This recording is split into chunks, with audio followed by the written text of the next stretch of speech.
আসসালামু আলাইকুম।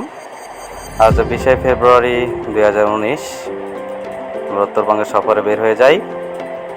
আমাদের সফরে রয়েছেন হাজী নুরুল হক ইসলাম কলেজের প্রতিষ্ঠাতা চেয়ারম্যান শরীফুল ইসলাম শিকদার, রয়েছেন অত্র স্কুলেরই শিক্ষক মহোদয়, রয়েছেন অত্র প্রতিষ্ঠানের প্রধান শিক্ষক মোহাম্মদ রুবেল হোসেন, সিনিয়র শিক্ষক আব্দুর রাজ্জাক, বিশেষ শিক্ষক শাহিন আলম এবং আমাদের হিসাব বিজ্ঞান বিভাগের প্রধান মিলন। আমরা প্রথমে উত্তরবঙ্গে যাওয়ার শুরুতে চলে যাই দিনাজপুরের স্বপ্নপুরীতে, যেখানে আমরা মনোমুগ্ধকর আচার, সুন্দর দৃশ্য, এর পরপরই চলে যায় সৈয়দপুরের চীনামাটির মসজিদ, যেটি খুবই সুন্দর এবং খুব একটি প্রাচীন মসজিদ।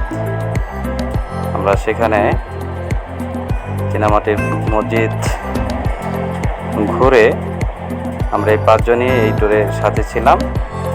চলে যাই আমরা সৈয়দপুর রেলওয়ে জাংশন, এটি বাংলাদেশের একমাত্র রেলওয়ে জাংশন, যেখানটাতে বিভিন্ন রেলের ত্রুটিগুলো এখানে সমাধান করা হয়।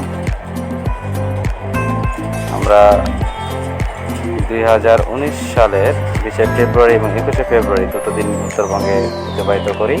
আমরা সৈয়দপুর রেলওয়ে জাংশন ঘুরে তারপর চলে যাই নীলফামারীতে, এটা নীলফামারীর তামাক।